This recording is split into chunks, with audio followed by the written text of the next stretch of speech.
안녕하세요. 법무법인 파트원의 최용준 변호사입니다. 오늘은 최근에 개원한 부산회생법원과 수원회생법원에 대해서 알아보는 시간을 가져보도록 하겠습니다. 네, 변호사님 올해 3월이죠. 네. 수원과 부산의 회생법원이 문을 열었는데요. 네네네. 개인회생을 신청하시는 그 의뢰인 분들의 입장에서 또 달라진 점이 있었을까요? 달라진 점이 있죠. 일단은 이제 단독 회생법원이 서울에만 있다가 부산하고 수원에 생기고, 그러면서 부산 같은 경우는 이제 경남권 사건들이 다 부산회생법원으로 실제로 배당이 되면서 처리되기 시작했어요. 그래서 사건 접수도 엄청나게 많아지고 있고요. 그래서 아무래도 가장 큰 이제 변화는 기간이에요.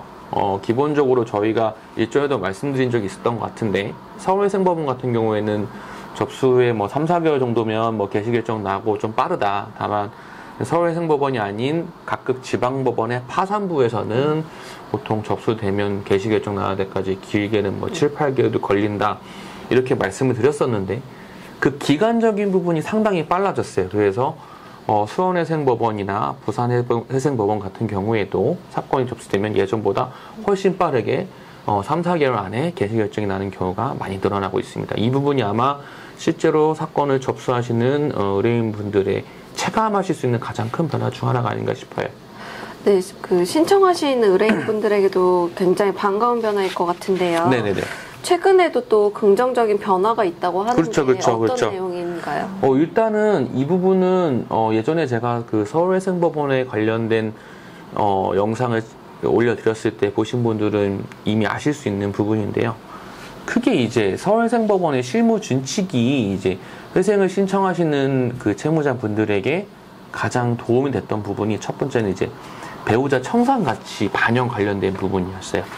원래 이제 이게 조금 거슬러서 말씀을 해드리면, 우리가 이제 부부가 이혼을 한다고 보면, 그리고 다른 특별한 상황 없이 한 10년 이렇게 어느 일정 기간 이상 혼인관계를 지속한다고 보면, 이혼을 했을 때 전업주부를 하더라도 재산 분배를 청구할 수 있는 그 권리가 약 50% 정도는 된다고 보는 거예요. 기본적으로. 물론 이제 세부적으로는 달라지겠죠. 그렇기 때문에 그러한 견지에서 이 회생을 신청을 넣을 경우 원래는 배우자 재산의 2분의 1 정도는 신청한 채무자 본인의 청산가치에 반영하게끔 하는 게 그 회생법원이 아닌 예전 지방법원 파산부의 입장이었어요. 그런데 이제 서울회생법원이 조금 더 채무자에게 더 많은 기회를 주는 식으로 이렇게 좀 경향성이 생기고, 그러면서 실무준칙으로 배우자 재산의 2분의 1은 기본적으로는 반영하지 않겠다 라는 실무준칙을 제정해서 이게 아주 큰 영향을 한 거죠. 다만 당연히 이제 고의적으로 배우자 명의로 재산을 빼돌렸다거나, 아니면 애초에 재산 취득을 배우자의 명의로서 일종의 명의신탁 행위로서 했다거나, 이런 경우에는 안 되겠지만, 그러한 별도의 특별한 사정이 없지 않는 이상은 그 배우자 재산의 2분의 1은 청산가치에 반영하지 않겠다. 이게 이제 채무자분들께서는 이거는 변제율과도 직결된 문제이기 때문에 되게 큰 도움이 되는 그런 부분이었죠. 이런 것을 이제 부산회생법원과 수원회생법원에서 실무준칙으로서 도입해서 이제 회생사건을 처리하는데 적용을 하겠다는 겁니다. 그래서 이게 큰 도움이 되는 거죠. 네, 그럼 또 뭐가 있을까요?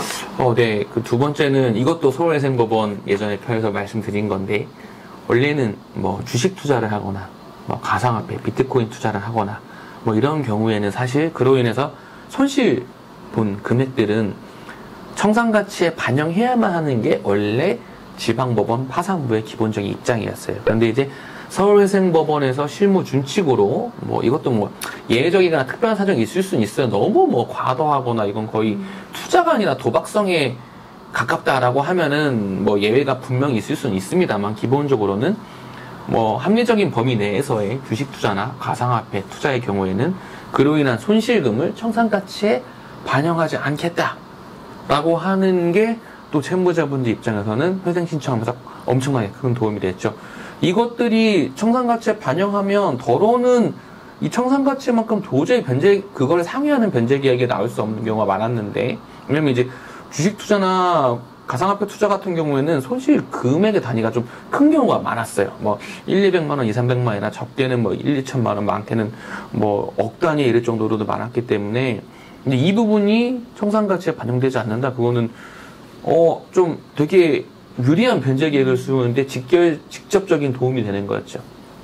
다만 한 가지 아쉬운 것은 이 부분에 대해서는 부산회생법원은 실무준칙으로 정해서 도입을 했는데 아직 수원회생법원은 하지 않고 있습니다. 근데 뭐 저희 기대로는 조만간 수원회생법원도 하지 않을까라는 그런 생각이 있습니다. 요거는 그리고 하나 이렇게 말씀드려도 되나는 여담이긴 한데 사실 저희 변호사 입장에선 수원회생법원은 약간 완고하고 깐깐한 이미지가 있는 법원인데 비단 이 회생 파산 사건뿐만 아니라 일반 사건에 있어서도 뭔가 조금 더 보수적이고 좀 완고한 약간 그런 경향성을 보이는 그런 법원이거든요. 뭐 그래서 그런가 싶지 않은데 뭐 이건 어디까지나 좀 여담입니다. 근데 저희 기대로서는 저희는 당연히 이제 채무자분들의 편이기 때문에 당연히 절대적인 그래서 수원회생법원에서도 이 부분을 조만간 도입하지 않을까 하는 기대는 가지고 있습니다.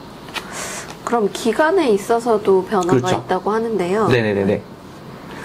이 부분은 이제 원래 변제 계획이라는 거는 이제 예전에 채무자회생법이 한 2, 3년 전에 개정되면서 기본 5년을 기본 3년으로 낮췄고요. 그리고 도저히 3년 내에 변제 계획을 수립할 수 없는 청산가치 이상을 변제할 수 없어서 변제 계획을 수립할 수 없는 경우에는 예외적으로 5년을 했는데 이제 서울생법원 같은 경우는 실무준칙으로 3년보다 더 적게 빨리 이 채무 조정을 완료할 수 있는 그런 조항을 두었죠. 실무준칙으로. 제가 한 가지씩 말씀드리면 첫 번째는 65세 이상의 노인 그리고 장애인보지법 제2조에 따른 장애인 중에서 장애 정도가 심한 장애인 그리고 30세 미만인 청년 그리고 3명 이상의 미성년 자녀를 양육하는 자 그리고 한부모 가족 지원법에 따른 한부모 가족의 아버지 또는 어머니 뭐 이런 경우인데 실무적으로는 이 세 번째로 말씀드린 30세 미만의 청년인 경우가 가장 많이 이 실무준칙 혜택을 받았죠.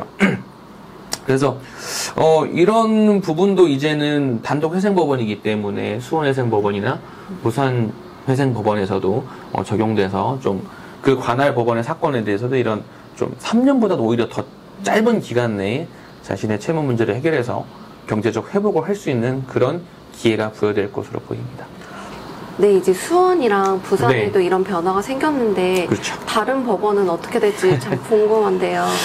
그렇죠. 아무래도 기존에는 서울회생법원 하나 대 전국지방법원 파산부였어요. 그러니까 서울회생법원에서 어느 정도 좀 제가 이런 부분을 약간 진취적인 부분으로 표현한다면 약간 채무자분들에게 좀 더 유리할 수 있는 진취적인 방향으로 개정을 해도 다 나머지 지방법에서는 우리는 아직 모르겠어.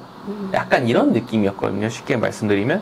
근데 이제는 단독회생법원이 그리고 그것도 일반 사건도 가장 많이 몰리는 서울, 수원, 부산에 이렇게 회생법이 생겼단 말이에요. 그래서 이 세 군데 회생법원이 탁탁탁 실무준칙을 하면서 각 그 지역사회에서 서울, 그리고 부산, 경남권, 경기권에서 이렇게 하기 때문에 뭐 그냥 단순한 제 예상이고 기대입니다만 이제 다른 지방법원에서도 예전과 같이 단독 회생법원들의 실무준칙을 그대로 이제 무시하기는 어렵지 않겠나라는 기대를 가지고 있어요. 또 이제 판사님들도 사실 순환 보직이시란 말이에요.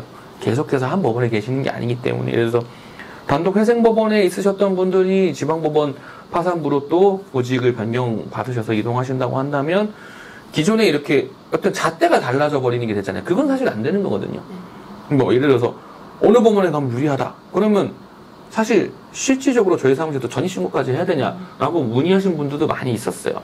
그렇게 법원의 잣대가 달라서는 안 되는 부분이기 때문에 이제 단독회생법원이 세 군데 생긴 만큼 다른 지방법원에서도 이런 좀 채무자분들에게 도움이 되는 그런 준칙들이 도입되지 않을까 하는 생각을 가지고 있습니다.